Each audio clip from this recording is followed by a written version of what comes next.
The Lost Parables of Jesus Christ.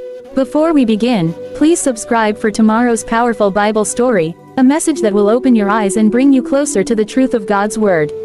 Many people know the parables of Jesus, the Good Samaritan, the prodigal son, the sower and the seeds. But beyond the ones we remember are lessons hidden within his stories, deep truths that many have forgotten or overlooked.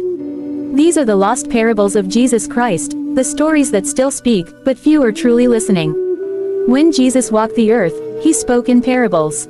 He used stories that ordinary people could understand: farmers, shepherds, fishermen, and mothers. But each story carried a heavenly meaning. The parables were more than stories, they were keys to unlock the mysteries of God's kingdom. Yet today, many have lost their deeper message. Jesus once said, "The kingdom of heaven is like a hidden treasure buried in a field. A man found it, and in his joy, he sold everything he had to buy that field." This story wasn't just about gold or silver. It was about the soul. The field represents the world, and the treasure is God's truth, His presence, His salvation, His Spirit.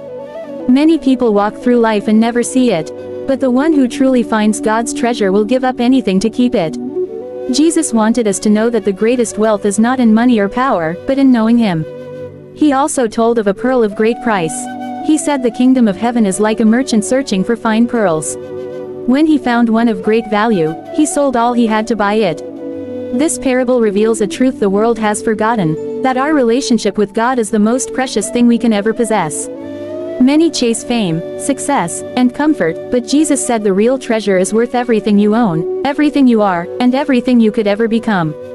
Then Jesus told a story about a fisherman who cast his net into the sea and caught fish of every kind. When the net was full, they pulled it to the shore, keeping the good fish and throwing away the bad. This parable shows the final separation, the moment when God will gather all people together. Every nation, every race, every heart.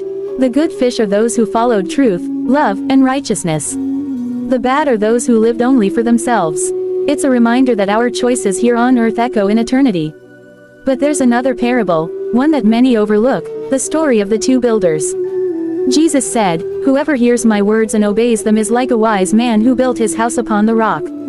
The rains came, the winds blew, but the house stood firm. The other man built his house on sand.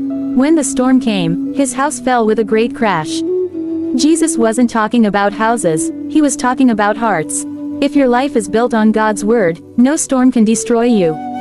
But if it's built on pride, pleasure, or worldly things, one strong wind can bring it all down. He wanted us to build on the rock, the truth, faith, and obedience to God. Then there was the parable of the 10 virgins. 5 were